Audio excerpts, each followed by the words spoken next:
एक बार गौतम बुद्ध अपने शिष्यों के साथ एक सभा में बैठे हुए थे। उस सभा में बुद्ध के चाहने वालों से ज़्यादा उनके विरोधी थे।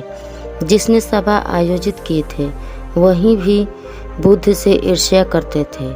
सभा का आयोजन राजा के महल में हुआ था, इसीलिए राजा के सभी मुख्य लोग उस सभा में उपस्थित हुए थे। बुद्ध सभा में जाने से पहले ही जानते थे कि सभा में उनके विरुद्ध कोई न कोई षड्यंत्र जरूर रचा जाएगा।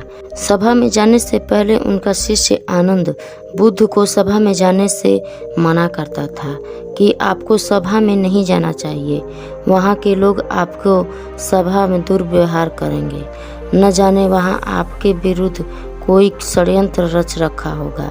लेकिन गौतम बुद्ध अपनी करुणा की वजह से अपने आप को उस सभा में जाने से नहीं रोक पाए। सभा की शुरुआत होते ही बुद्ध के साथ कुछ तीखे प्रश्नों से बुद्ध से ईर्ष्या करने वाले लोग का यही प्रश्न होता है कि बुद्ध से कुछ ऐसा प्रश्न पूछा जाए जिसका उत्तर गौतम बुद्ध न दे पाए, परंतु बुद्ध सभी प्रश्नों का उत्तर बड़ी आसानी से दे देते थे।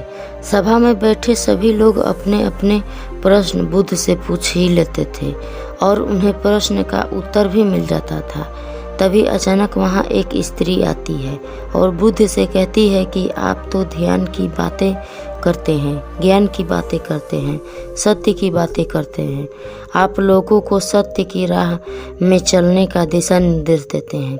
क्या आपके भीतर थोड़ी इससे भी दया नहीं कि आपको मुझ अबला की कोई चिंता नहीं जिसे आपने गर्भवती करके छोड़ दिया? क्या आपको मेरे पेट में पल रहे बच्चे की कोई फिक्र नहीं?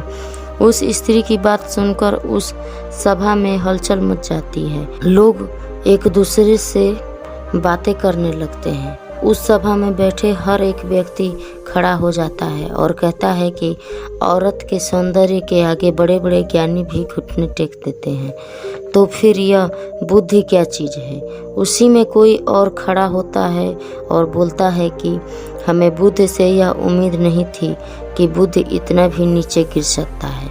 इसी तरह सभी के सभी लोग खड़े होकर बुद्ध को भला बुरा कहते थे।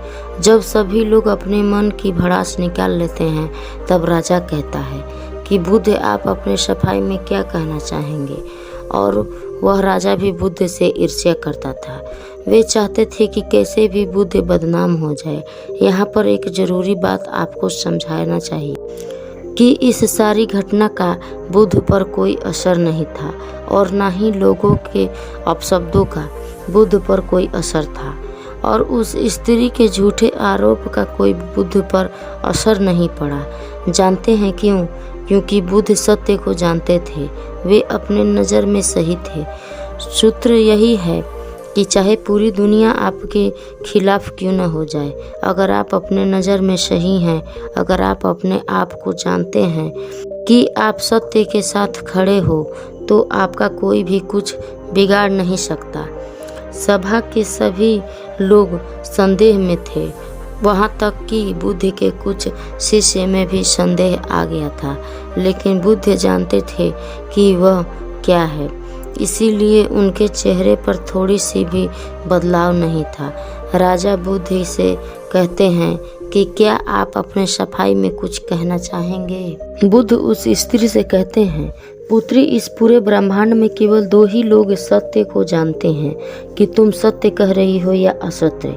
इससे पहले कि बुद्ध कुछ कहते, वो स्त्री बुद्ध से अपनी नजरें चुराने लगी। असत्य को सहारा लेने का कारण है कि अपने भीतर डर का बीज बो रहे हो। अब यह बीज जैसे जैसे वृक्ष बनेगा वैसे वैसे आपकी समस्या बढ़ती जाएगी।